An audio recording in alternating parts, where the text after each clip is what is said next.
The party was finally winding down. Empty cups and crumpled napkins littered the living room. The bass from the speakers long faded into silence. I stood at the kitchen sink, rinsing plates under warm water, the faint scent of cake and beer still hanging in the air. Mark hadn't shown up. Another late night at the office, another excuse I'd stopped questioning years ago. At 42, I'd grown used to hosting these things alone, smiling through Alex's 21st birthday like everything was perfect. Most of the guests had gone, shouting goodbyes from the driveway. Alex clapped a few backs, then yawned and headed upstairs, muttering something about being exhausted. I told him I'd finish cleaning. Truth was, I didn't mind the quiet. Gave me space to breathe. That's when I noticed Jake still here. He'd been Alex's friend since freshman year. Tall, easy smile, the kind of quiet confidence that made him stand out without trying. He leaned against the counter now, rolling up his sleeves to help.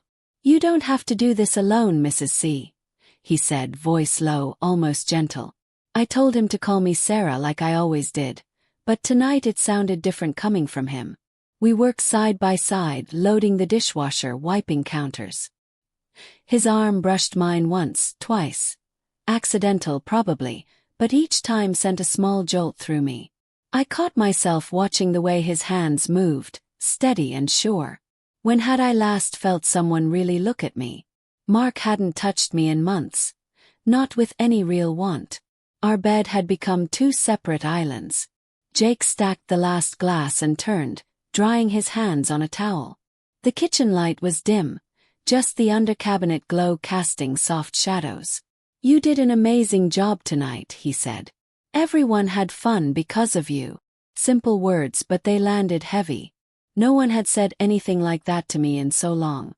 I laughed it off, but my voice came out shaky. "It's just a party." He shook his head, stepping a little closer. "No, you make things feel warm. Real." His eyes held mine, not looking away like most people do when they say something kind. I felt heat rise in my cheeks, a flutter low in my stomach I hadn't felt in years. We stood there in the quiet, the house settling around us. Upstairs, Alex's door had closed. It was just us now. I should have thanked him and said good night. Instead, I asked if he wanted coffee. He said yes. And when he smiled, slow and genuine, something inside me shifted. Something I knew I shouldn't let wake up, but already couldn't stop. I poured the coffee, hands steadier than I felt, and handed him a mug. We moved to the small table by the window, the one tucked away from the hallway. The house was completely still now, only the faint tick of the wall clock breaking the silence. Steam curled between us as we sat close. Too close maybe, but neither of us shifted away. He wrapped both hands around his cup and stared into it for a moment. "I broke up with someone last month," he said quietly. "She said I was too intense. Too much." His mouth twisted in a half-smile that didn't reach his eyes. I nodded, unsure what to say, but he kept going. "It made me realize I've been settling for things that feel safe, easy, but empty." The words hit harder than they should have. I looked down at my own mug, tracing the rim with my thumb. "I know empty," I admitted before I could stop myself. My voice came out low, almost a whisper. "Mark and we're roommates who share a mortgage. That's all that's left." I hadn't said it out loud to anyone ever. Not even to myself in the mirror. Jake's gaze lifted to mine, steady and warm, no pity in it, just understanding. "You deserve more than that, Sarah." The way he said my name sent a shiver across my skin. "You light up a room without trying. You listen like everything matters. Alex talks about you all the time, how you're the one who keeps everything together. But who keeps you together?" My throat tightened. No one had asked me that in years. I laughed softly, but it cracked. I stopped waiting for someone to. He reached across the table then, his fingers brushing mine. Not grabbing, just resting there. Warm. Alive. I didn't pull away. We talked for hours or maybe minutes. Time blurred. I told him about the painting classes I gave up when Alex was born. How I still bought brushes I never opened.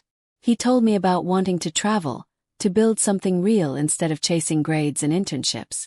Every confession felt like peeling off a layer I'd forgotten was there. His knee touched mine under the table. Neither of us moved. At some point, the conversation slowed, words giving way to silence that wasn't empty at all. He looked at me, really looked, and said, "I've always noticed you. Even when I shouldn't have. You're not just Alex's mom. You're you." My heart pounded so loud I was sure he could hear it. I swallowed hard, guilt flickering, but the pull was stronger. "Jake."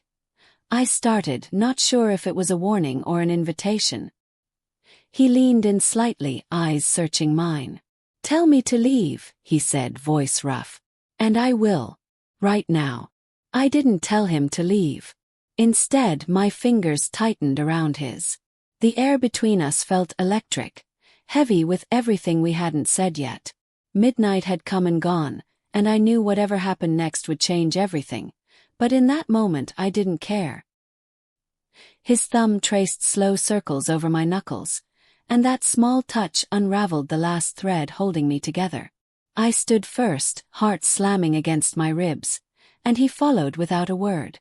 We moved through the dark hallway to the living room, the couch still scattered with forgotten jackets from the party. Moonlight filtered through half-closed blinds, painting silver stripes across the floor. I sat, and he lowered himself beside me, close enough that his thigh pressed against mine. The air felt thick, charged. He turned toward me, hand lifting to brush a strand of hair from my face. His fingers lingered at my cheek, warm, trembling just slightly. "Sarah," he whispered, voice rough with want. I didn't answer with words. I leaned in, closing the distance, and our lips met, soft at first, testing, then deeper, hungrier. The kiss ignited everything I'd buried for years.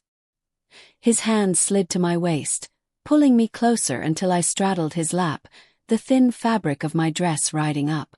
I felt him hard beneath me, and a low sound escaped his throat that sent heat flooding through my body. My fingers tangled in his hair, tugging gently as his mouth moved to my neck, tasting skin that hadn't been touched like this in forever. Clothes came off in urgent whispers, buttons undone, zipper pulled down, fabric pushed aside. Every new inch of exposed skin drew gasps and murmurs of my name like a prayer. When he finally slipped inside me, slow and deliberate, I bit my lip to stay quiet, eyes locked on his in the dim light. We moved together, rhythm building, the couch creaking softly beneath us. Pleasure coiled tight and sharp, overwhelming, until it shattered through me in waves that left me shaking. Halfway through, a thud sounded upstairs. Alex shifting in bed, maybe. We froze, breaths ragged, my pulse thundering in my ears. Jake's hand covered my mouth gently, eyes wide with the same fear. Seconds stretched eternal. Nothing else came. He eased his hand away, kissed me again, softer this time, and we continued. Slower now, more careful but no less desperate. The risk only sharpened every sensation, made the release even sweeter when it came again. His face buried against my shoulder to muffle his groan. Afterward we stayed tangled, skin slick, hearts racing in tandem. He traced lazy patterns on my back, lips brushing my temple. "This doesn't have to be just tonight," he murmured against my hair. "I want more of you. All of you." The words were sweet, dangerous, lighting a spark of hope I knew I should smother. I closed my eyes, guilt already creeping in like cold fingers around my heart. Mark's face flashed in my mind, Alex asleep upstairs, the life I'd built. Yet Jake's arms around me felt like the first honest thing I'd touched in years. I didn't answer him. Couldn't. Not yet. The clock on the wall ticked toward dawn, and I knew whatever I chose next would break something. Maybe everything. But in that moment, I let myself stay wrapped in him just a little longer. The first light of dawn crept through the blinds as Jake slipped out the front door. His goodbye kiss soft and lingering on my lips. I stood there in the quiet hallway, wrapped in my robe, watching his car disappear down the street. The house felt different now, charged like the air before a storm. My body still hummed with him, skin tingling where his hands had been, but the warmth faded fast, replaced by a cold knot of reality twisting in my gut. I showered quickly, scrubbing as if I could wash away what happened, but the scent of him clung to me anyway. By the time Mark's key turned in the lock that evening, I'd cleaned the living room twice, straightened cushions that didn't need it, anything to keep my hands busy. He walked in, tie loosened, briefcase in hand, and kissed my cheek like always. Mechanical brief. "Sorry I missed the party," he said, heading straight for the fridge. "Big deadline." I nodded, murmured it was fine, voice steady even as my heart raced with the secret burning inside me. Days blurred. I moved through routines, grocery runs, laundry, dinner on the table, smiling at Alex over breakfast, listening to Mark complain about work. But everything felt sharper now, colors brighter, touches more electric. I caught myself daydreaming in the middle of folding clothes, remembering Jake's mouth on mine, the way he'd whispered my name like it mattered. Then guilt would crash in, heavy and suffocating. This was my family, my life. One night of weakness, and I'd risked it all. My phone buzzed one afternoon while I was alone. Text from Jake. "Thinking about you. Can I see you again?" My thumb hovered over the screen, pulse spiking. I typed yes before doubt could stop me, then deleted it. Type no. Deleted that too. In the end I wrote, "We can't. Too dangerous." He replied instantly, "I know. But I can't stop wanting you." The words lit something reckless in me, a spark of the woman I'd forgotten I could be. Desired, alive. I started painting again that week. Pulled out old canvases from the garage, brushes crusted with neglect. Colors flowed easier than they had in decades, bold strokes filling blank spaces. Mark noticed one evening, raised an eyebrow at the half-finished landscape on the kitchen table. "Didn't know you still did this," he said, almost curious. I shrugged, said I'd found some free time. He nodded and went back to his phone. No questions. No real interest. At night, lying beside him, listening to his even breathing, I felt the distance between us like a canyon. I thought about leaving, about telling him everything, about choosing the fire Jake offered over this slow freeze. But then I'd picture Alex's face, the home we'd built, the years invested. Nothing was simple anymore. Some evenings, I stood at the window watching the street, half expecting Jake's car to pull up. Never did. Yet the possibility lingered, sweet and terrifying. I didn't know what I'd do if he showed. Part of me hoped he would. Part of me prayed he wouldn't. I set the last brush down one night, staring at the painting I'd finished. A woman standing at an open door, light spilling in from outside, her face turned away.